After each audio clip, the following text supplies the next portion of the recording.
Yazıb həcmi 8 sm kub, yan səthi 12 sm kvadrat olan düzgün dördbucaqlı piramidanın oturacağının təpəsindən qarşı üzə qədər olan məsafəni tapın. Şəhidlər, bu ulduzlu sual kimi gedir. Topluda buna aid bir dənə sual var. İzahı da orada sizlərə verilmişdi. Yenə elə eyni izah veriləcək. Deməli, düzgün dördbucaqlı piramidadan danışır. Deməli, bunun oturacağı kvadratdır. Təbii ki, bunların yan üzü nə olur həmişə? Üçbucaq olur.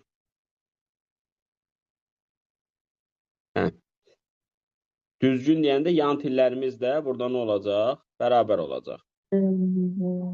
Sonra yan səthinin sahəsi 12 olduğuna görə 4 dənə görürsünüz ki, onun yan səthində üçbucaq var. Onda bunun birini tapmaq üçün bunu mən nəyə bölərəm?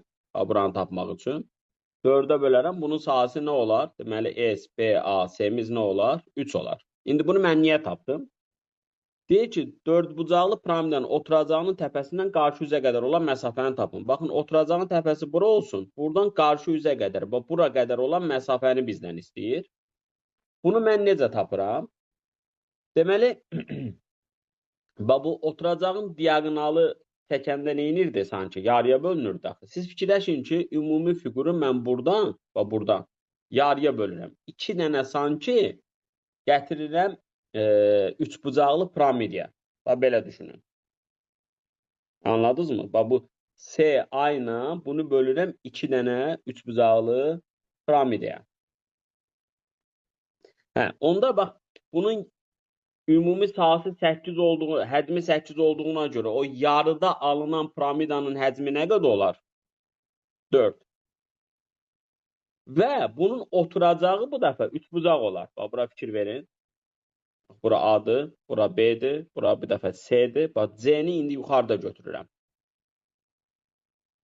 Bax, belə. İndi bu əyri gəldi, eybi yoxdur, vaxt itirməyək.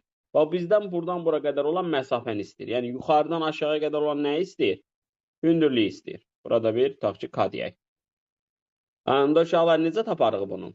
Həcm necə tapılırdı? 3də 1, S oturacaq, vur H.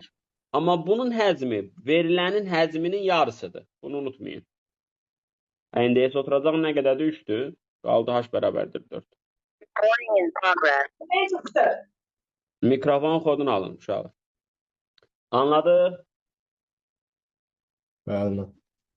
Deməli, siz şəkili tam çəkməyinizi, yəni təsvir etməyinizə də o qədər ehtiyac yoxdur. Həcmi neyinirik? Yarıya bölünür. Orada üçbucaqlı piramida alınır. Oturacağı üçbucaq olan, yəni üçbucaqlı piramida təbii ki, o mənada deyirik.